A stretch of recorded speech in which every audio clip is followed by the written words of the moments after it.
Alright guys, so Tropical Cyclone Tiffany has formed, and it is a Category 2 cyclone on the Australian scale. By my analysis, it was a Category 1 a few hours ago on the Australian scale, but now I've upgraded it to Category 2 status.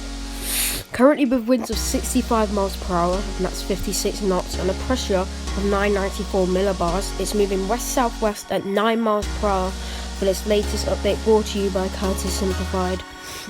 And warnings in effect. We do have warnings for Queensland, as the storm is bringing very bad rainfall. Even now, if you look at the satellite imagery, it's bringing some very bad rainfall, and the wind speeds will start to pick up very, very soon. Rainfall and wind warnings are in force, and gust warnings as well. And watches for the Northern Territory. However, where it will track and go, it will be very underpopulated. So maybe some wildlife issues, but not much like a humanitarian crisis. That's very unlikely to happen. So here is the Australian Meteorology Department's forecast cone. They can see they've got it as a Category 2.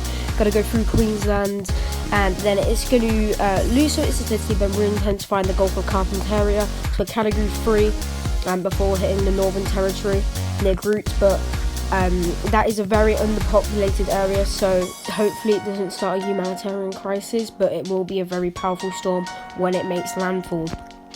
Here's the JTWC forecast, and they're expecting a much weaker storm, actually.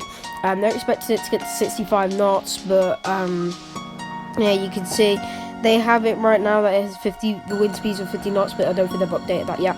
They probably will update it very, very soon. They do have it weakening over land until, of course, making landfall in the same spot where the Australian Meteorology Department say it will make landfall as well. So taking a look at the satellite imagery now, you can see it's getting very close to landfall in Queensland now. We're starting to get some very bad rainfall, probably some very bad coastal gusts as well in that area. Minus 90s convection are blowing up. Got a full solid ring of minus 80s, and the storm at this moment is still rapidly intensifying. And it won't make a Category 3 landfall, however it's not out of the question, but the Northern Territory Category 3 landfall is not out of the question either. But that is it for this episode on Tropical Cyclone Tiffany. I hope you enjoyed this first update, and I'll see you in the next update. Goodbye.